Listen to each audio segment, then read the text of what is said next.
तो आज बायोलॉजी की पहली क्लास है ना। बायोलॉजी थोड़ा थोड़ा तो सबको आता होगा। बायोलॉजी में क्या पढ़ना होता है बताओ, क्या पढ़ना होता है बायोलॉजी में? हाँ, अपने ही बारे में बस हो गया बायोलॉजी? हाँ, सबके बारे में भी। अपने बारे में मतलब बायोलॉजी का मतलब ये है जिसमें बायो हो, बायो मतलब इसमें जान है ना, और लॉजी मतलब होता है उसका अध्ययन, है ना। तो जिसमें जान है उसका अध्ययन करना क्या कहलाता है? बायोलॉजी कहलाता है। तो जान केवल तुम्ही में है, जानवरों में भी तो है, तो उनका भी अध्ययन करना पड़ेगा। पेड़ पौधों में भी जान होती है, ऐसा किसी ने बताया था। किसने बताया था कि पेड़ पौधे भी जीवित हैं? जगदीश चंद्र बसु, है ना। उन्होंने एक मशीन बनाई थी, इसे क्या कहते हैं? क्रेस्कोग्राफ। ये पूछा जाता है छोटे एग्जाम में, जैसे तुम्हारा अभी जीडी का एग्जाम है ना, उनमें ऐसे ही क्वेश्चन पूछे जाते हैं कि क्रेस्कोग्राफ नामक मशीन किसने बनाई थी? क्रेस्कोग्राफ ये मशीन किसने बनाई? तो जगदीश चंद्र बसु। किसने बनाई? जगदीश चंद्र बसु, है ना। या जगदीश चंद्र बोस भी कहीं कहीं पे लिख के आता है, तो ये बात ध्यान रखना, है ना। ये क्या करती है, ये पेड़ पौधों में लगा दिया जाता है तो बता देता है कि हाँ पेड़ पौधे भी सांस ले रहे हैं या कुछ फील कर रहे हैं, उनमें भी जान है, ठीक है। ये मशीन उन्होंने बनाई थी और ये भारतीय है, तो इस बात पे हमें गर्व होना चाहिए कि सबसे पहले किसने बताया कि पेड़ पौधों में भी जान होती है? जगदीश चंद्र बसु ने। तो मतलब टैलेंट है अपने में, पर बस वही है कि घमंड नहीं किया कभी किसी बात पे, है ना। ये वाली बात है। तो बायोलॉजी में केवल बायोलॉजी जो तुम जानते हो ना कि इंसानों के या जानवरों के बारे में अध्ययन करना, वही नहीं है, पेड़ पौधों के बारे में भी अध्ययन करना पड़ेगा क्योंकि उनमें भी जान होती है ना। तो बायोलॉजी को हम 2 टुकड़े कर दें, बोलो 2 टुकड़े कर दें। बायोलॉजी के कितने टुकड़े? एक को कह देते हैं जूलॉजी। क्या कह देते हैं? एक्चुअली लॉजी का मतलब ही होता है अध्ययन करना, है ना, और जू का मतलब होता है जीव, तो जीवों का अध्ययन हो जाएगा। हालांकि जीव इधर भी होंगे, इसे क्या कहते हैं? बॉटनी, है ना। अब ये मत कहना सर जी इधर का लॉजी कहाँ गया, है ना, तो नाम है, ठीक है। तो ये नाम है। इसमें क्या पढ़ेंगे? इसमें जंतुओं के बारे में पढ़ेंगे। क्या पढ़ेंगे? जंतुओं के बारे में पढ़ेंगे। और इधर क्या पढ़ेंगे? पेड़ पौधों के बारे में पढ़ेंगे, है ना। पेड़ पौधे जितने भी हैं या वनस्पतियां हैं या जो भी है, इधर क्या पढ़ेंगे हम लोग? हाँ, ठीक है, वनस्पतियां, पेड़ पौधे, जो भी तुम कह सकते हो, ठीक है। मनुष्य जंतु है, जानवर तुम भी जानवर हो। कह रही सर जी मनुष्य कहा गया इसमें, मनुष्य छोड़ दिया आपने, तुम भी जानवर हो। जंतु मतलब होता है जानवर, इधर यहाँ पे एनिमल लिख लो, ये क्या है? एनिमल, ठीक है। मनुष्य का अध्ययन इसी में किया जाएगा। तो तुम क्या हो बताओ? हाँ, जानवर हो। ठीक है, ये भी जानवर है आज से, ठीक। तुम सब भी हो, हंसो मत, सब लोग क्या हो? जानवर। अच्छा, सबसे पहले किसने बताया था कि मनुष्य भी जानवर है? या सीधे सीधे अगर देखो, बात पूछने का अलग बात है लेकिन एक ही जैसा है। जैसे सीधे सीधे तुमसे कह दिया जाए कि बताओ जूलॉजी का फादर ऑफ जूलॉजी किसे कहते हैं, मतलब जूलॉजी का जनक किसे कहते हैं, तो सब लोग बता दोगे कि अरस्तु, है ना। लेकिन अभी ऐसे कह दिया किसने बताया था सबसे पहले कि इंसान भी जानवर है, कोई नहीं बोला, है ना। तो इनका नाम क्या है? अरस्तु। क्या नाम है? अरस्तु। इन्होंने ही सबसे पहले बताया था कि जीवों के बारे में बहुत सारा इन्होंने लिखा था। इन्होंने एक किताब लिख दी थी, उसमें 500 प्रकार के जीवों के बारे में इन्होंने बहुत अलग अलग से अध्ययन किया और वो सारा कुछ लिखा था। कोई बता सकता है इनकी किताब का नाम? हाँ, अरस्तु योगी। हाँ, देखो बात देखो, मतलब कुछ भी फिट करना है इनको, बात अपनी कुछ भी हो इनसे मतलब नहीं है। ऐसे इनकी पुस्तक का नाम है हिस्टोरिया और एनिमेलिया। क्या नाम है? Historia animalia. ये पुस्तक किसकी है? अरस्तु की। तो तुम्हारे लिए इंपॉर्टेंट क्वेश्चन ये भी हो जाता है कि हिस्टोरिया एनिमेलिया किसकी लिखी हुई किताब है? ऐसे भी आएगा क्वेश्चन, ठीक है ना। बायोलॉजी पढ़ने का मतलब वो भी नहीं, ये स्टैटिक जीके भी है, ठीक है।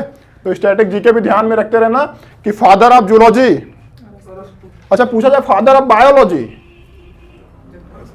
तो भी अरस्तु ही होंगे, क्योंकि सबसे पहले हम लोगों ने यही मान के रखा था, या जितने भी दुनिया में धरती पे इंसान थे वो यही मान के रखे थे, बायोलॉजी मतलब ही इंसान या जानवर, बस उतना ही बायोलॉजी हुआ करता था। उससे ऊपर लोग मानते ही नहीं थे कि पेड़ पौधे में भी उसका भी अध्ययन करना पड़ेगा, वो भी बायोलॉजी में आएंगे, नहीं मानते थे लोग। शुरुआत में बायोलॉजी, जूलॉजी का मतलब ही बायोलॉजी हुआ करता था, यही सब कुछ हुआ करता था। इसलिए बायोलॉजी के भी जनक कौन हो जाएंगे? अरस्तु। अरस्तु ने कौन सी पुस्तक लिखी?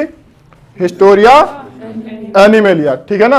आपको बता सकता है कि बॉटनी, पेड़ पौधों के बारे में अध्ययन करने वाला, है ना, या कह दिया जाए कि बॉटनी, फादर ऑफ बॉटनी, या हाँ क्या कहते हैं इसको हिंदी में, वनस्पति विज्ञान के जनक, है ना। इसको लिख लेना इधर, वनस्पति विज्ञान, भूल जाओगे वरना हम ही नहीं याद रखते हैं। वनस्पति विज्ञान, है ना। इसको जीव विज्ञान लिख लेना, ये क्या है, जीव विज्ञान है हिंदी वाले, ठीक है। तो वनस्पति विज्ञान के जनक कौन हो जाएंगे, या फादर ऑफ बॉटनी जगदीश चंद्र बसु? नहीं, इन्होंने तो ये बताया था ना कि पेड़ पौधों में भी जान होती है, पर इसे इन्हें फादर ऑफ बॉटनी नहीं कहते हैं। देखो यहाँ फादर ऑफ बॉटनी है थियोफ्रेस्टस। कौन है, थियोफ्रेंटस फ्रेस्टस, इसलिए हिंदी में लिख रहे हैं, वरना बायोलॉजी तुम हिंदी में नहीं पाओगे। हम कोशिश कर रहे हैं, वरना लिखने वाला सब ये इंग्लिश में ही है, लेकिन हम लिख रहे हैं हिंदी में कि तुम समझ जाओ थोड़ा थोड़ा।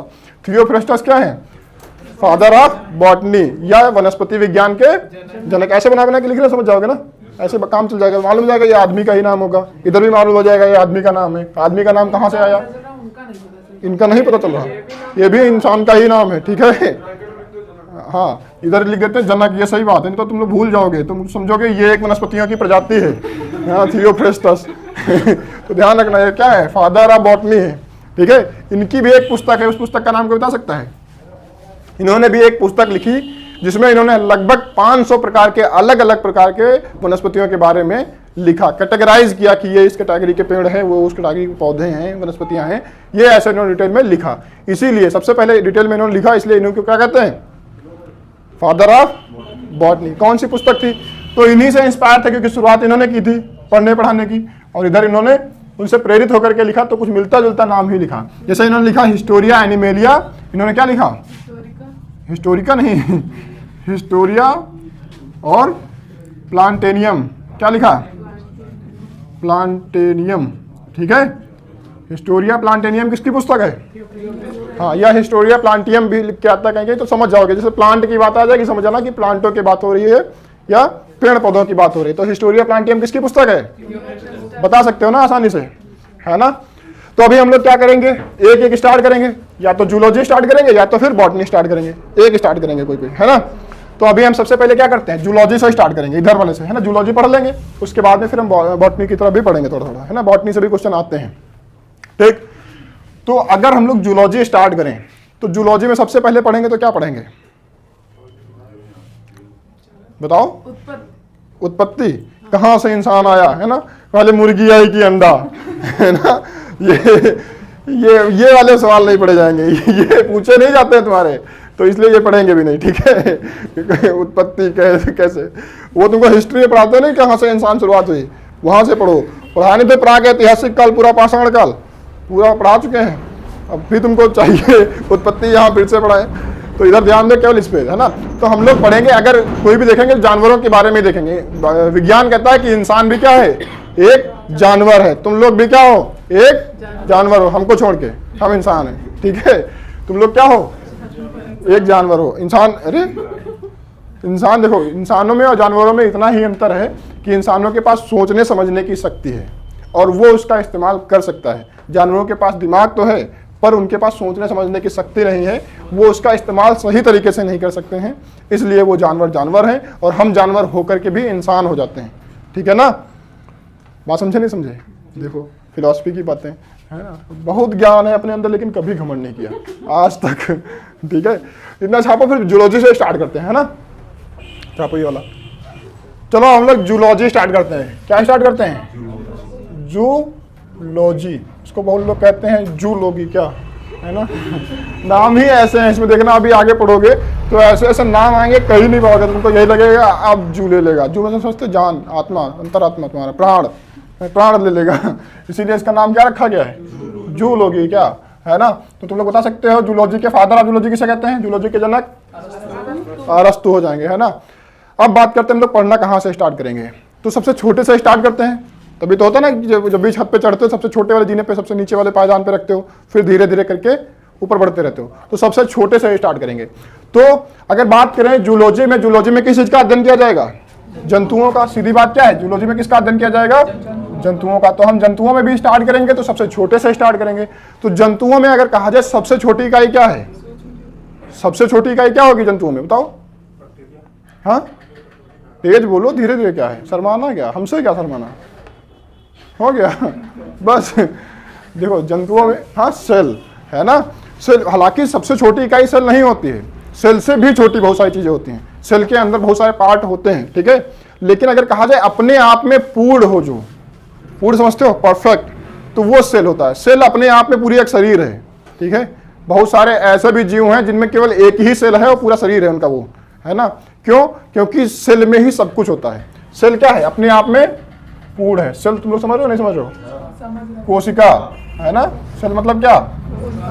कोशिका, ठीक है ना। तो सेल को सबसे छोटी इकाई कहते हैं। क्या है तुम्हारे शरीर में या जंतुओं के शरीर में पूछा जाए सबसे छोटी इकाई क्या है? तो कोशिका है या सेल है। सेल को ही क्यों सबसे छोटा कहते हैं? क्योंकि इसके अंदर भी न्यूक्लियस पाया जाएगा, माइटोकॉन्ड्रिया, सेंट्रोसोम, वैक्यूल्स, बहुत सारी चीजें पाई जाएंगी। लेकिन सबसे छोटा इसको इसलिए कहते हैं क्योंकि ये अपने आप में पूर्ण होता है। क्यों पूर्ण होता है? क्योंकि ये अपने जैसे बहुत सारे सेल को बना भी सकता है, पुराने वाले सेल को नष्ट भी कर सकता है। इसमें पाचन भी होता है, इसमें श्वसन भी होता है। मतलब एक शरीर में जो होता है वो सब इसमें होता है। अपने आप में परफेक्ट पूरा शरीर है। परफेक्ट समझते? पूर्ण, अपने आप में पूर्ण शरीर है। क्या? एक सेल, एक कोशिका। इसीलिए इसको क्या कहते हैं? ये किसी भी जंतु के या मानव के शरीर की सबसे छोटी इकाई होती है ना। हालांकि इससे भी छोटा होगा। जैसे तुमने देखा है कि कहते हैं ना, पहले हमारे यहाँ कड़ादी आए, कड़ादी हुए थे बहुत पुराने वैज्ञानिक हमारे यहाँ, और वो कहते थे सबसे छोटा क्या है? सूक्ष्म कण क्या है? जिसे उन्होंने क्या कहा? अणु कहा। लेकिन अणु को भी तोड़ोगे तो उसके अंदर क्या निकलेंगे? परमाणु। और परमाणु को भी तोड़ोगे तो उसके अंदर क्या मिलेंगे? एक केंद्रक होगा, है ना, न्यूट्रॉन उसमें मिलेगा, है ना, उसके आसपास इलेक्ट्रॉन्स तुमको मिलेंगे, प्रोटॉन मिलेगा सेंटर में, है ना। उसको भी तोड़ सकते हो, उसके अंदर भी तुमको हिग्स बोसॉन पार्टिकल मिलेंगे। मिलेंगे कि नहीं मिलेंगे? टूट सब कुछ सकता है, लेकिन सबसे छोटा इकाई क्या हो जाएगा? वही तुम्हारा एटम, है ना, जिसे परमाणु कहते हो। तो इसको भी तोड़ सकते हो, लेकिन अपने आप में परफेक्ट जो होगा वो सबसे छोटा क्या है? यही है ना, जिसे एटम कह सकते हो, शरीर का एटम, है ना। इसमें सब कुछ है, एनर्जी भी मिलेगी, एनर्जी को लॉस्ट करने की क्षमता भी इसमें होगी, सब कुछ होगा, है ना। तो सेल क्या है? अपने आप में पूर्ण है। इसीलिए क्या है? ये मानव शरीर की या जंतुओं के शरीर की सबसे छोटी इकाई है। कौन? कोशिका या सेल। अब तुमसे अगर पूछा जाए सेल का बायोलॉजिकल नाम क्या है, तो हम लोग कहते हैं ना अपनी आम भाषा में सेल कह देते हैं, अपने यहाँ क्षेत्र में हिंदी वाले कोशिका कहते हैं, है ना। सीबीएसई वालों की अलग बात है। लेकिन बायोलॉजिकल इसका नाम को बताएगा? इसका बायोलॉजिकल नेम क्या है? जो लोग ये अध्ययन करते हैं ना इस सब चीजों का, तो थोड़ा स्टैंडर्ड उनका अलग होता है, तो अपना अलग नाम रख देते हैं। तो उन्होंने इसका नाम रखा है साइटो। क्या नाम रखा है? साइटो। क्या नाम रखा है? साइटो। और ये पूछा जाता है, कई बार पूछा जाता है, एसएससी के लेवल में पूछा जाएगा, है ना। एसएससी का ही तुम्हारा जीडी का एग्जाम भी होता है, तो उसमें भी संभावना रहती है। हालांकि सीजीएल वगैरह में पूछा जाता है कि सेल का बायोलॉजिकल नाम क्या है? साइटो, है ना। अब बात करें कि सेल का अध्ययन क्या कहलाता है? साइटोलॉजी। सीधी सीधी बात, इसीलिए देखो इससे याद हो जाएगा, है ना। सेल का अध्ययन क्या कहलाता है? साइटोलॉजी। अब देखो कोई लोग ये मत कहना कि हिंदी में भी लिखो, पता लिख दें, वो एक ही बात रहती है, ऐसे ही लिखेंगे साइटोलॉजी, है ना। अलग कुछ नहीं रहेगा, नाम ही वही है। अगर तुम इंग्लिश पढ़ नहीं पाते हो तो हिंदी वाला पढ़ लेना, बाकी एक ही नाम रहेगा वो, ठीक है। साइटोलॉजी, है ना। या सीधे कह सकते हो कोशिका का अध्ययन, ठीक है। नाम जब भी ऑप्शन में लिखा आएगा तो ध्यान रखना साइटोलॉजी ही लिखा आएगा, ये नहीं लिख के आएगा कि कोशिका के अध्ययन को क्या कहते हैं, ऑप्शन में दिया होगा कोशिका अध्ययन, ऐसा नहीं मिलेगा, ठीक है। तो कोशिकाओं का अध्ययन क्या कहलाता है? साइटोलॉजी। कोशिका का बायोलॉजिकल नेम साइटो, है ना। अब अगर तुमसे पूछा जाए कोशिका की खोज सबसे पहले किसने की, बता सकते हो कोई लोग? बहुत बार कह दें, या कह दें कि अनंत बार पूछा गया, करोड़ों अरबों संख्यों बार पूछा गया, ये क्वेश्चन है, हर एग्जाम का फेवरेट क्वेश्चन होता है। अगर बायोलॉजी से कुछ आना होता है तो ये जरूर पूछा जाता है, और पढ़ा भी चुके हैं ये सब हम। रॉबर्ट हुक तो तुम ऐसे कह देते हो ना, क्योंकि देखो कभी होता है ना कि एग्जाम थोड़ा स्टैंडर्ड बढ़ा देते हैं, तब ऐसे पूछता है मृत कोशिका या जीवित कोशिका, तब तुम लोग कंफ्यूज हो जाते हो, क्योंकि मृत कोशिका की खोज करने वाले दूसरे हैं और जीवित कोशिका की खोज करने वाले दूसरे हैं। सबसे पहले अगर कोशिका की खोज की गई तो वो मृत कोशिका थी, इसलिए हम लोग देख लेते हैं मृत कोशिका की खोज किसने की, है ना। मृत कोशिका की खोज किसने की, है ना। अब बताओ कोई लोग, मृत कोशिका की खोज किसने की? नहीं पता? देखो हम लोग बताते हैं। एक बहुत ही पियक्कर टाइप का आदमी था। पियक्कर समझते हो? अरे पैक लगाने वाला, है ना। तो शाम को बियर लेके आया, अपने यहाँ का नहीं था, सीबीएसई का था, है ना। बियर कई सारी बोतलें लेके आया, वो कांच वाली नहीं आती है, इसमें लकड़ी की ढक्कन लगी होती है, लेके आया। हाँ, ऐसे हिला के ऐसे किया जाता है वो वाली, है ना। तो वही होता है ना। हाँ देखो सीबीएसई वाले पता होता है। तो उसमें क्या होता है, उसमें एक लकड़ी की ढक्कन लगी होती है, वो लोहे की ढक्कन नहीं होती, ऐसे लकड़ी की होती है ना। तो क्या होता है, उसने खूब ज़्यादा पी ली और उसके बाद में टल्ली हो गया। अब जब टल्ली हो जाता है ना, आदमी के अंदर किसी किसी में भगवान जाग जाता है, किसी किसी में शैतान जाग जाता है, उसके अंदर वैज्ञानिक जाग गया, है ना। तो उसने क्या किया, उस जो बियर की बोतल पे ऊपर लकड़ी की ढक्कन लगी थी उसको कार्क कहते हैं। क्या कहते हैं?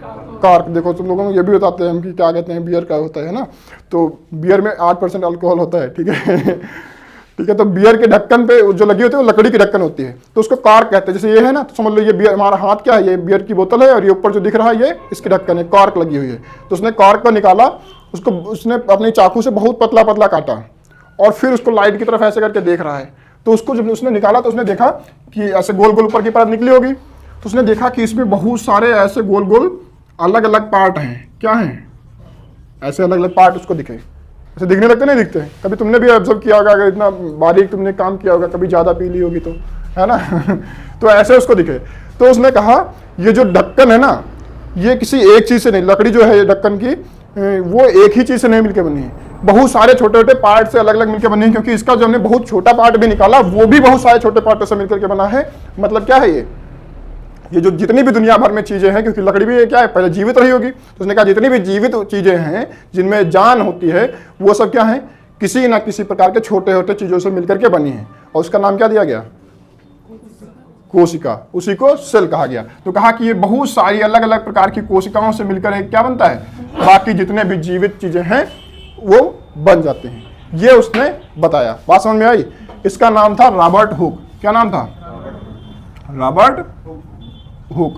तो रॉबर्ट हुक भाई साहब ने क्या बताया कि जितनी भी जीवित चीजें हैं वो सब छोटी छोटी कोशिकाओं से मिलकर के बनी हैं। एक्सपेरिमेंट क्या था? बियर की बोतल का ढक्कन, ठीक है ना। और ये पूछा गया शायद तुम्हारे उसी में, क्या कहते हैं, पेट में नहीं पूछा था, और किसी में आया है जल्दी में ही, है ना। अब बात करते हैं जीवित सीरियल में आया है, हाँ ऐसे ही कुछ होता है, ऐसे क्वेश्चन आया तो बताया, वो फर्जी की बात तो नहीं थी, है ना। बाकी तुमको मजा आता है वो अलग बात है। जीवित कोशिका की खोज किसने की, वो बताओ। जीवित कोशिका की खोज, ये तो भाई साहब हो गए मृत कोशिका, क्योंकि वो ढक्कन थी, निकाली हुई थी तो मृत हो चुकी थी, है ना। अब तुमको याद रहेगा कि मृत वाला क्या, ढक्कन थी, लकड़ी काट के निकाली गई, लकड़ी मर गई होगी, फिर उसके बाद में क्या होगा, उसके बाद में अध्ययन किया तो वो मृत कोशिका थी, और सबसे पहले मृत कोशिका की ही खोज की गई थी। ये भी तुमको पहले इसलिए लिखा दिया।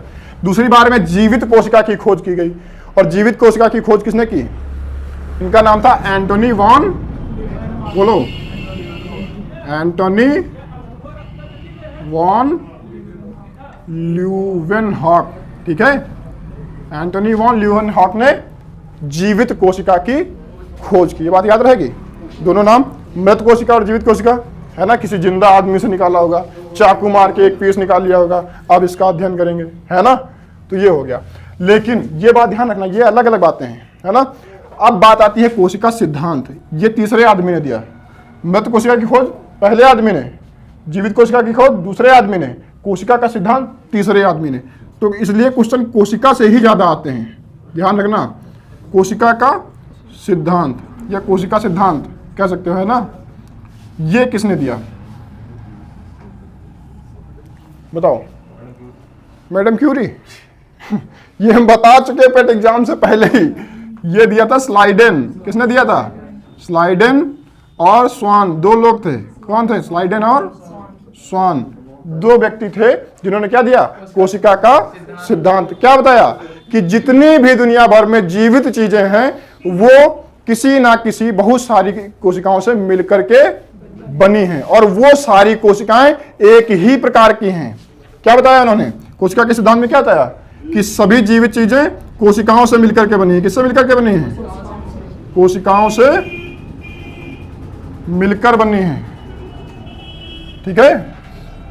और ये जो सारी चीजें हैं, कोशिकाएं हैं, ये हर चीज की कोशिकाएं एक जैसी हैं, सब में अलग अलग कोशिकाएं नहीं हैं, सबकी कैटेगरी अलग अलग है। अगर तुम्हारा बाल बना है तो बालों की कोशिकाएं अलग प्रकार की हैं। जो तुम्हारी चमड़ी बनी है, खाल जिसको कहते हो, स्किन, ये इसकी कोशिकाएं एक अलग प्रकार की हैं जो बाल वाली कोशिकाओं से मैच नहीं करती। दांत हैं तुम्हारे, ये भी अलग अलग कोशिकाओं से बने हैं, लेकिन इनके जो कोशिकाएं हैं, दांतों की कोशिकाएं, ये तुम्हारी खाल की कोशिकाओं से मैच नहीं करेंगे। नाखून की कोशिकाएं अलग होंगी। तो क्या बताया? सभी जो चीजें हैं वो एक ही प्रकार की कोशिकाओं से मिलकर के बनी हैं। क्या बनी है? एक ही प्रकार की कोशिकाओं से। बात समझ रहे हो कि नहीं समझ रहे हो? एक ही प्रकार की कोशिकाओं से। ये बात तुमको नहीं समझ में आई? नहीं यही ना, चेहरे का एक्सप्रेशन बता देता है। देखो ये होता है ना कि इसे बाल देखोगे तो बाल तुम्हारे चमड़ी से मिलते जुलते हैं क्या? चमड़ी का अलग टेस्ट है, कभी खा के देखो चमड़ी, बाल खा के देखो, उसका टेस्ट अलग है ना। तो सबका अलग, मतलब ये जो कोशिकाएं हैं ये दूसरे प्रकार की कोशिकाएं हैं और ये दूसरे प्रकार की कोशिकाएं हैं। दांतों की कोशिकाएं अलग हैं, दिल फाड़ के निकालोगे, चाकू से निकाल के देखना, आज शाम को घर जाना, चाकू से काटना और फिर निकालना और देखना उसकी कोशिकाएं अलग प्रकार की होंगी, करना नहीं है ना, हम एडिट कर देंगे, नहीं तो तुम लोग ब्लेम लगा दोगे सर ने कहा था, है ना। और अंदर से अंतड़ियां निकालोगे, अंतड़ियां समझते हो, आते हैं हाँ छोटी हाथ बड़ी हाथ, वो निकालना, उसकी कोशिकाएं अलग प्रकार की होंगी। हड्डियों में भी कोशिकाएं होती हैं और वो अलग प्रकार की कोशिकाएं होती हैं। बात समझ रहे नहीं? अब समझ में आया? अलग अलग प्रकार की कोशिकाएं मिल करके एक तुम्हारे पूरे शरीर का निर्माण करते हैं। लेकिन ये इतना आसान नहीं होता जितना आसान तुम समझ रहे हो। कोशिकाएं जब एक ही प्रकार की बहुत सारी कोशिकाएं मिलेंगी ना तो डायरेक्ट शरीर नहीं बन जाता है, उससे पहले बनता है उत्तक। क्या बनता है? उत्तक, जिसे टिश्यू कहते हो, है ना। तो सीबीएसई वाले लिखते रहना, है ना, टिश्यू। तो हाँ वही टिश्यू पेपर वाला, है ना, वो देखा तुमने टिश्यू पेपर, चलो उसी से समझा देते हैं। टिश्यू पेपर देखा है, ऐसे होता है, नाक पोंछने वाला होता है कि नहीं होता है ना। और उसमें ऐसे ऐसे बहुत सारे छिद्र बने होते हैं, नहीं बने होते हैं? बताओ, ऐसा ही तो होता है, हमने तो ऐसा ही देखा है, ऐसा ही होता है ना। तो ये क्या होता है, जो इसके अंदर जो छिद्र जैसा दिख रहे हैं ना, ये जो अलग अलग पार्ट है इसके, ये इसकी क्या है? कोशिकाएं हैं। तो बहुत सारी कोशिकाओं से मिलकर के क्या बन जाएगा? एक टिश्यू पेपर बन जाएगा, जिसको तुम क्या कहते हो? उत्तक कहते हो। अब समझ में आया? तो बहुत सारी कोशिकाएं, एक ही प्रकार की कोशिकाएं मिलकर के टिश्यू बनाएंगी। इसमें यह नहीं होगा कि दांत वाली कोशिकाएं भी हैं और खाल वाली, स्किन वाली कोशिकाएं भी हैं, ऐसा नहीं होगा। जो एक उत्तक बनेगा वो एक ही प्रकार की कोशिकाओं से मिलकर के बनेगा। ये बात ध्यान रखना, एक ही प्रकार की कोशिकाएं मिलकर के क्या बनाती हैं? एक उत्तक बनाती हैं। और एक ही प्रकार के उत्तक मिलकर के क्या बना देते हैं? एक अंग बना देते हैं। क्या बना देते हैं? ऑर्गन जिसे कहते हो। सीबीएसई वाले क्या लिखोगे इसको? ऑर्गन, है ना। ऑर्गन होता है, ऑर्गन होता है, जो भी होता हो। इनका बड़ा लफड़ा रहता है, कोई लोग कहेंगे बायोलॉजी, कोई लोग कहेंगे बायोलॉजी, है ना। तो इनका बड़ा सिस्टम अलग होता है, बायोलॉजी है कि बायोलॉजी है। हमारे यहाँ जो मुंह से निकल जाए वही होता है, ठीक है, ठीक है। बात समझे नहीं समझे? तो ये क्या है, बहुत सारे एक ही प्रकार के उत्तक मिलकर के अंग बना देंगे। अब ऐसे ही बहुत अलग अलग प्रकार के उत्तकों से मिलकर के बहुत अलग अलग प्रकार के अंग मिलेंगे और बहुत सारे अंग मिला करके, अलग अलग प्रकार के अंगों को मिला करके क्या बन जाएगा? एक शरीर बन जाएगा। बॉडी लिख दे इधर, समझ जाना, ये बॉडी है, ठीक है। ये क्या है? एक बॉडी बन जाएगी, मसल बिल्डर, है ना, वो बन जाओगे बॉडी। वो कहते नहीं, हमारे यहाँ बॉडी कहते बॉडी दिखाओ तो आदमी ये दिखाता है, ये बॉडी है, बाकी पूरा खबाड़ा है, बॉडी ये है, ठीक है, बाकी कुछ बॉडी नहीं है, बॉडी केवल ये है। अपने है ही नहीं, किराए पे दे रखी है, ऐसा थोड़ी ना है, थी नहीं, किराए पे दे रखी है हमने, ठीक है। तो ऐसे शरीर बन जाएगा और ऐसे ही शरीरों से क्या बनेगा? धीरे धीरे बहुत सारी जनसंख्या हो जाएगी और जनसंख्या बनते बनते क्या हो जाएगा? एक देश का निर्माण हो जाएगा और देश से फिर एक पूरे ऐसे ग्रह का जहां पे बहुत सारे लोग रहते हैं, है ना। पूरा परिसंचरण तंत्र बन जाएगा, इकोसिस्टम बन जाएगा, है ना। इतना छापो, फिर आगे बताते हैं। तो सेल की बात कर रहे हैं हम लोग, तो सेल भी अलग अलग प्रकार के हो सकते हैं। दुनिया में बहुत सारी बड़ी बड़ी चीजें होती हैं, बहुत सारी छोटी छोटी चीजें होती हैं। तो हम देखेंगे सबसे बड़ा सेल कौन सा होगा, सबसे छोटा सेल कौन होगा, क्योंकि क्वेश्चन ऐसे ही बनेंगे। तो नाचने लगे क्या ऐसे करके, मतलब ये ट्रक वाले निकलते तो ऐसा बजा के टू टू टू टू टू करके जाते हैं, मतलब पूरा मूड बना दें कि नाचने लगो, है ना। तो देखो, सबसे बड़ी कोशिका भी हो सकती है, सबसे छोटी कोशिका, कोशिका मतलब सेल, है ना, बिगेस्ट सेल और स्मॉलेस्ट सेल, है ना। तो सबसे देखेंगे छोटा सेल कौन होगा, सबसे छोटा को बड़ा लिख रहे हैं, वाह, सबसे छोटा सेल, है ना, या सबसे छोटी कोशिका कह सकते हो, है ना, हिंदी वाला। सबसे छोटी कोशिका किसकी होगी, ऐसे क्वेश्चन आएगा। सबसे छोटी कोशिका कौन सी होती है? इस धरती पे पाई जाने वाली समस्त कोशिकाओं में सबसे छोटी कोशिका कौन सी है? सूक्ष्म जीव, ये कौन सी कोशिका है? देखो, सबसे छोटी कोशिका पाई जाती है माइकोप्लाज्मा में। किसमें पाई जाती है? हिंदी में लिख रहे हैं, माइक्रो नहीं होता, माइको होता है, माइकोप्लाज्मा, है ना। अंग्रेजी में भी ऐसे लिखते हैं, हिंदी में भी ऐसे लिखते हैं, MICO प्लाज्मा, ठीक है, समझे। तो सबसे छोटी कोशिका कौन सी होगी? माइकोप्लाज्मा की होगी। अगर पूछे जाए सबसे बड़ी कोशिका कौन सी होगी, तब बिगेस्ट सेल कौन सा होगा? सबसे बड़ी कोशिका। ये क्वेश्चन करा चुके हैं, फिर भी तुम लोग नहीं कर पा रहे हो। शुतुरमुर्ग कांडा बताए थे नहीं, सबसे बड़ी कोशिका कितनी बार बताई है? शुतुरमुर्ग कांडा, नहीं जानते? शुतुरमुर्ग, शुतुरमुर्ग इधर नहीं, इधर लगेगा। सही है, इधर भी लगेगा, इधर भी लगेगा। शुतुर मुर्ग दोनों में लगेगा। ठीक है, चाहे अगर ना लगाए तो यहाँ पे ऐसा राह लिख लो, शुतुर मुर्ग। ठीक है, अब ठीक, खुश। अरे यार सीबीएसई वालों का सही रहता है कभी कभी। खुश हो, ऑस्ट्रिच, हाँ, एग ऑफ एन ऑस्ट्रिच। ठीक है, तो क्या होता है, सबसे बड़ी कोशिका क्या होती है?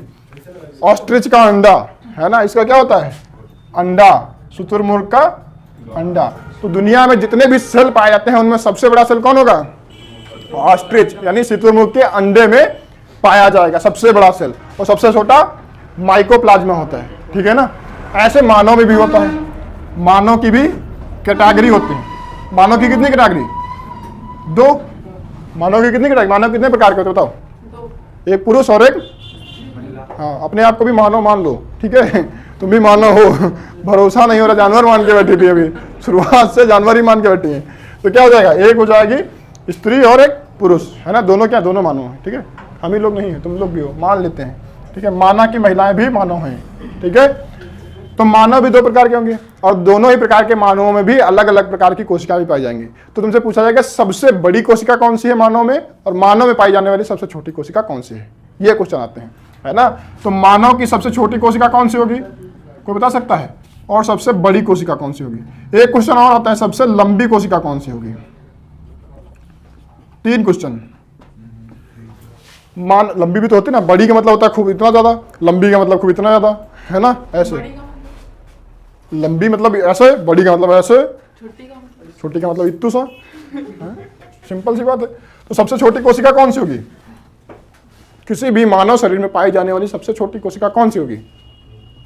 मानव शरीर में पाई जाने वाली सबसे छोटी कोशिका होती है शुक्राणु। कौन होती है? और शुक्राणु जो होते हैं इनको इंग्लिश में स्पर्म कहते हैं। क्या कहते हैं? है ना, ये स्पर्म होते हैं। ठीक है, और ये स्पर्म केवल पुरुष में ही पाए जाते हैं, ये बात ध्यान रखना। स्पर्म केवल पुरुष में पाए जाते हैं, महिलाओं में ये नहीं पाए जाते।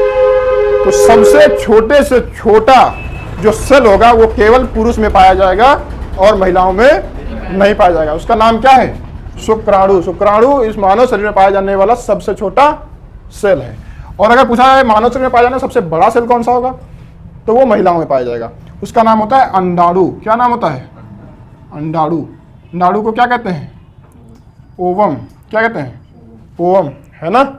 समझे नहीं समझे? देखो बताते हैं। क्या होता है ना, प्रजनन के समय पे मादा में क्या होता है, एक अंडाणु होता है। अंडाणु होता है अंडे के जैसा, है ना।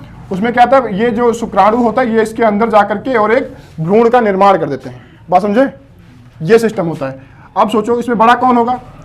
छोटा होगा वही तो अंदर घुस पाएगा, बड़ा होगा वही तो अंदर आने देगा। तो ये जो बड़ा वाला होता है ओवम, ये होता है मादा में, है ना, महिलाओं में ऐसा कह सकते हो, है ना। और जो शुक्राणु होता है ये कहाँ होता है? ये पुरुषों में होता है। इसलिए ये सबसे छोटा है क्योंकि ये अंदर उसके जा रहा है, किसके? जो बड़ा वाला है ना। तो ये क्या हो जाएगा? स्पर्म मानव शरीर में पाया जाने वाला सबसे छोटा सेल हो जाएगा, और जो ओवम है वो क्या है? सबसे बड़ा सेल हो जाएगा मानव में पाया जाने वाला। लेकिन लेकिन लेकिन क्वेश्चन ये आएगा कि मानव में पाया जाने वाला, मानव दोनों है, स्त्री पुरुष दोनों, इनमें पाया जाने वाला सबसे लंबा सेल कौन सा होगा? तो बड़े हो गए, छोटे हो गए, लंबा कौन सा होगा? सबसे लंबा सेल। सेल मतलब अपने आप में पूरी परफेक्ट बॉडी, सब कुछ उसमें हो, कौन होगा? बताओ। निकल गई हवा। ब्रेन जानते हो? ब्रेन, ब्रेन मतलब भेजा, है ना, है ना। उसमें पाया जाता है, ब्रेन में पाया जाता है एक चीज, इसका नाम होता है न्यूरॉन। क्या नाम होता है? न्यूरॉन। हिंदी में लिखे न्यूरॉन ही होता है। ठीक है, तो ब्रेन में पाया जाता है न्यूरॉन, जो क्या होता है, मानव शरीर में पाई जाने वाली सबसे लंबी कोशिका होती है। ठीक है, ध्यान रखना, मानव शरीर में पाई जाने वाली सबसे लंबी कोशिका कौन सी होगी? न्यूरॉन होगी। मानव शरीर में सबसे लंबी पाई जाने वाली कोशिका न्यूरॉन। सबसे बड़ी पाई जाने वाली कोशिका ओवम। सबसे छोटी पाई जाने वाली कोशिका स्पर्म। ये बात समझ में आई? न्यूरॉन की एक विशेषता होती है। न्यूरॉन की क्या होती है? एक विशेषता होती है कि ये जो है इतनी जल्दी दोबारा से क्रिएट नहीं होते हैं। ठीक है, ये बात समझ लो। चलो अब आ गई बात, तो एक और बात बताते हैं कि सेल डिवीजन के बारे में। सेल डिवीजन समझते हो? कोशिका विभाजन। कोशिका विभाजन जानते हो नहीं जानते हो? कोशिका विभाजन अभी आगे पढ़ाएंगे, सेंट्रोसोम वगैरह, तो वहां पे बताएंगे, सेल के अंदर घुसेंगे। पहले यहाँ पे थोड़ा थोड़ा देखते चलो। तो अगर पूछा जाए, मानव की बात हो रही है ना, मानव के अंदर सेल डिवीजन की अगर बात करें तो मानव के अंदर सबसे जल्दी सेल डिवीजन या कोशिका विभाजन किसमें होता है? कोशिका विभाजन समझते हो कि अगर कोई अंग ऐसा कट पिट जाए तो सबसे जल्दी रिपेयर कौन सा होगा? विभाजन होगा तभी नई कोशिकाएं बनेंगी, और नई कोशिकाएं बनेंगी तभी उस घाव को भरेंगी। बात समझ रहे हो? ऐसे समझो, है ना, कुछ कट गया, वहां पे जगह खाली हो गई, उसको भरने के लिए नई कोशिकाओं का निर्माण करना पड़ेगा, तभी वो घाव भरेगा। तो शरीर में ऐसा कौन सा अंग है जो कट पिट जाने के बाद या क्षतिग्रस्त हो जाने के बाद सबसे जल्दी रिपेयर हो जाता है या सबसे जल्दी ठीक हो जाता है? वो मानव शरीर में ऐसा पाया जाने वाला अंग कौन सा है? लीवर। कौन सा होता है? लीवर, है ना। तो सबसे जल्दी ठीक होने वाला, सबसे जल्दी नहीं कहेंगे यहाँ, सबसे तेज जिसमें कोशिका विभाजन हो, है ना। गिरा दो सारा कुछ, ठीक है। सबसे तेज कोशिका विभाजन किसमें होगा? लीवर में होगा। लीवर में कोशिका विभाजन सबसे तेज होगा। और सबसे धीमा कोशिका विभाजन किसमें होगा? बताओ। अगर कहा जाए कि अगर कट पिट जाए तो बहुत लेट में सही होगा, ऐसा क्या होता है? नहीं पता? ब्रेन का ये जो न्यूरॉन होता है ना, यही नहीं बनता दोबारा से। ब्रेन का ये न्यूरॉन है, ये भी सेल है क्या? न्यूरॉन क्या है? एक प्रकार का सेल है ना। सबसे लंबा वाला सेल, उसका अलग नाम दे दिया गया, क्या? न्यूरॉन, है ना। तो ये जो ब्रेन का सेल होता है न्यूरॉन, ये इतनी जल्दी रिपेयर नहीं होते हैं। एक बार अगर बिगड़ गया तो बिगड़ गया, फिर इतनी जल्दी इसमें सेल डिवीजन नहीं होगा। लगभग ना के बराबर डिवीजन उसमें होता है, समझे। अगर एक बार कट गया न्यूरॉन, खोपड़ी में चोट लग गई तो फिर मरना निश्चित है, ठीक है। इसको कोई भी डॉक्टर फिर सही नहीं कर सकता, क्योंकि ये सही होगा ही नहीं, है ना। और ऐसा ही तुमने देखा होगा, मधुमेह के जो रोगी होते हैं, जानते हो, शुगर पेशेंट, उनमें भी ऐसा होता है। उनमें क्या होता है, उनको डिटेल में समझो थोड़ा। जैसे ब्रेन देखते हो ना, ब्रेन को कहाँ, इधर लिख दे, इधर देखो। ब्रेन का ना सही होने का एक कारण होता है। ब्रेन जो होता है ये दो चीज़ों से मिलकर के बना होता है। ब्रेन के जो न्यूरॉन्स होते हैं ना, उसमें दो चीज़ें होती हैं। एक तो होता है न्यूरॉन्स, केवल न्यूरॉन्स से नहीं बना होता है। एक होता है न्यूरॉन्स, एक होता है गिलियल सेल। क्या होता है? Glial cell. अब ये लोग, कोई लोग मत कहना कि हिंदी में लिखो, ये ऐसे हिंदी में भी लिखेंगे तो भी गिलियल सेल ही लिखेंगे, गिलियल कोशिका, है ना। तो ब्रेन दो चीज़ों से मिलकर के बना होता है। एक क्या होता है? गिलियल सेल, और एक न्यूरॉन। जो न्यूरॉन होते हैं ये 90% होते हैं, इसीलिए हम कहते हैं कि ब्रेन न्यूरॉन से मिलकर के बना होता है। और गिलियल सेल होते हैं ये 10% होते हैं। कितना होता है? 10%। इसीलिए इनको हम ज़्यादा ध्यान नहीं देते हैं, और कभी कहते भी नहीं है कि ब्रेन हमारा किससे बना है? गिलियल सेल से। कभी कहते हैं ऐसे नहीं, क्योंकि वो 10% है। ज़्यादा वाले की इज्जत रहती है, इसलिए हम लोग क्या कहते हैं? ब्रेन किससे बना है? न्यूरॉन से मिलकर के बना है ना। और ये न्यूरॉन में सेल डिवीजन बिल्कुल नहीं होता, ठीक है। न्यूरॉन्स में सेल डिवीजन बिल्कुल नहीं होता, गिलियल सेल में होता है। गिलियल सेल में सेल डिवीजन होता है, लेकिन ये पहले से इनकी मात्रा बहुत कम है, इसलिए इनमें सेल डिवीजन भी होगा तो बहुत धीरे धीरे होगा। और अगर एक बार चोट लग गई तो उसको रिपेयर होने में लगभग इतना टाइम लग जाएगा कि आदमी निपट जाए, बुढ़ापा होकर के निपट जाए, और वो ठीक नहीं होगा। एक बार जिसके खोपड़ी में चोट लग गई वो जिंदगी भर फिर पागलों की मौत ही मरता है। पागल हो गया तो उसके ठीक होने की संभावना बहुत कम होती है ना। तुमने देखा होगा, गजनी देखी हुई तुम लोगों ने? नहीं देखी? तेरे नाम, है ना। हाँ, तो ये न्यूरॉन्स को प्रभावित करने के लिए, अगर जिसने दोनों मूवी देखी हैं उसको पता होगा, न्यूरॉन्स को प्रभावित करने के लिए केवल एक ही चीज़ है जो सबसे ज़्यादा प्रभावित करती है। वो क्या है? महिला मित्र। तो दूर रहिए, सुरक्षित रहिए, सावधान सतर्क रहिए, ठीक है। तो जिसने नहीं देखी है वो गजनी और क्या देखें, तेरे नाम देखें, है ना। और पता लग जाएगा कि न्यूरॉन्स एक बार अगर बिगड़ गए तो रिपेयर होने की संभावना लगभग ना के बराबर होती है। दोबारा से इसमें सेल डिवीजन नहीं के बराबर होता है। होगा भी तो गिलियल सेल में होगा, जिसकी मात्रा पहले से बहुत कम है, इसलिए रिपेयर होने में बहुत ज़्यादा टाइम लग जाता है। और इतने टाइम में तुम लोग भी स्वर्ग के लिए प्रस्थान कर सकते हो, ठीक है ना। तो तुमसे पूछा जाएगा कौन सा शरीर का ऐसा पार्ट है जहाँ पे सेल डिवीजन या कोशिका विभाजन नहीं होता? सीधे पूछ देगा नहीं, ना के बराबर नहीं, थोड़ा बहुत होता है, लेकिन क्वेश्चन आएगा कि सीधे पूछ देगा कि नहीं होता है, तो तुम लगा देना ब्रेन, है ना। सबसे जल्दी कहाँ पे होता है? लीवर होता है। मुंह के कुछ पार्ट भी होते हैं, जैसे तुम्हारे गाल का अंदर, ये गलफड़ वाला साइड, इसमें भी बहुत जल्दी सेल डिवीजन होता है, लेकिन उतना नहीं, लीवर के जितना नहीं, ठीक है। जीभ होती है, जीभ भी रिपेयर होती है। कभी देखा ना, खाना खाते खाते कट जाए, सुबह शाम तक ठीक हो जाती है ना। तुरंत नहीं होती है, शाम तक लग जाता है ना। ठीक है, तो ये होता जल्दी रिपेयर हो जाती है। तुमने देखा छिपकली देखा है? छिपकली की पूंछ होती है ऐसे, उसका वो डिफेंस सिस्टम होता है। क्या उसको अगर तुमने टच किया और पूंछ छोड़ के चली जाएगी, अरे तुम ऐसा करोगे तब तक वो निकल जाएगी। बात समझे नहीं समझे? जब तक तुमने देखा अरे कहाँ गिरी, ऊपर तो नहीं गिर गई, तब तक वो भाग जाएगी। वो अपना जान बचाने के लिए कर लेती है, क्योंकि उसको पता है कि वहाँ से डिवीजन ज़्यादा जल्दी होता है और वो दोबारा से खून निकाल लेगी। चूहा बड़ा वाला हो, चूहा देखा है, पूंछ पकड़ी कभी नहीं? अरे कितने शरीफ हो तुम लोग। हाँ, पूंछ पकड़ने की बात कर रहे हैं, पूंछ नहीं पकड़ी, पूंछ पकड़ो। बड़ा वाला होता है, बहुत दम लगाता है और दम लगा के भाग जाएगा, पूंछ तुम्हारे हाथ में रह जाएगी। तुम जब तक देखोगे पूंछ तब तक वो गया, वो पीछे मुड़ के देगा, रख लो, दूसरी आ जाएगी सुबह तक। है ना? क्यों? क्योंकि उसमें पता होता है उसका, क्योंकि उसका सेल डिवीजन बहुत जल्दी हो जाता है, ठीक है ना? तभी वो दोबारा से बन जाएगी, उसको पता होता है ना? गेंडा देखा है? गेंडा नहीं देखा है? शीशे में देखना। ठीक है। तो गेंडा क्या होता है, उसकी जो चमड़ी होती है वो ऊपर से बहुत मोटी होती है, ठीक है? तो उसको अगर काट दिया तुमने, ठीक है, तो वो रिपेयर बहुत जल्दी हो जाती है। गेंडे की चमड़ी, उसमें भी क्या होता है, सेल डिवीजन बहुत तेजी से होता है। लेकिन तुम्हारे ब्रेन में सेल डिवीजन लगभग ना के बराबर होता है, इसीलिए इसके ऊपर इतनी सुरक्षा कवच लगा के भेजा जाता है कि भैया इस पे चोट ना लग पाए। ऊपर ये स्कल होगा, फिर मेम्ब्रेन होगी, फिर बहुत सारा इसमें जीव द्रव्य भरा होगा, जिससे अगर लग भी जाए फिर भी इतना चीर फाड़ के निकल जाए तो अंदर बचने के चांसेस कुछ रहे। उतना भी पार करके कोई अगर घुस गया अंदर तो फिर गए। ठीक है ना? बात समझ में आई? छाप लो।